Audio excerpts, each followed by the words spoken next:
786 News Channel Media. Your voice, our report. Welcome to 786 news channel media. ఏదైతే Tamil Nadu election దేశం మొత్తంగా hot టాపిక్గా మారింది.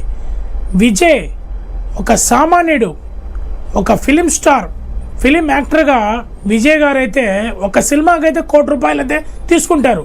మరి ఒక్క ఎలక్షన్లోనే 108 స్థానాలు, అసెంబ్లీ స్థానాలు వచ్చినాయంటే చెన్నై మొత్తం ఒక ఊపు ఆడిచ్చేసాడు.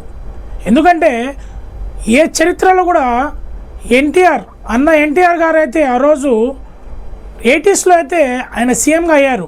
కానీ ఇక్కడ విజయ్ 2026లో సింగిల్ ఎలక్షన్లోనే ఫస్ట్ టైమే 108 అసెంబ్లీ స్థానాలంటే దేశం మొత్తం చెన్నై ఎలక్షన్ పైనే అందరూ నాయకులు, లీడర్స్, పెద్ద పెద్ద మహాన్ వాళ్ళందరూ కూడా చెన్నై ఎలక్షన్ పైనే, ఫలితాలపైన ఫోకస్ అయితే పెట్టారు.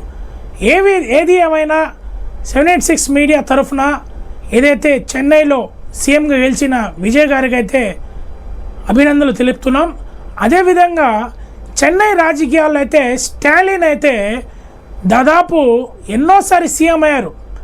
వాళ్ళ తండ్రి కానీ అందరు కూడా రాజకీయం కుటుంబం.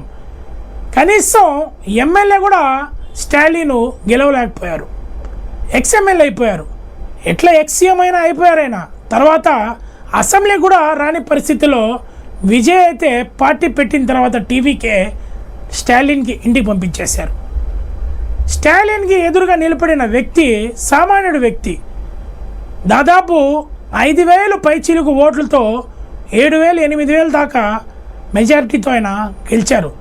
ఇది అండి, దేశం మొత్తం కూడా చెన్నై ఫలితాలపైన, ఏదైతే చెన్నై ఎలక్షన్ టీవీకే పార్టీ విజయం పైన ఆశ్చర్యపోయారు. ఫస్ట్ టైమే పార్టీ పెట్టి విజయ్ గారు అయితే రికార్డ్ అయితే సృష్టించారు. రాబోయే రోజుల్లో టీవీకే పార్టీ పరిపాలన ఎట్లా ఉంటుందో చెన్నై ప్రజలైతే చూస్తారు.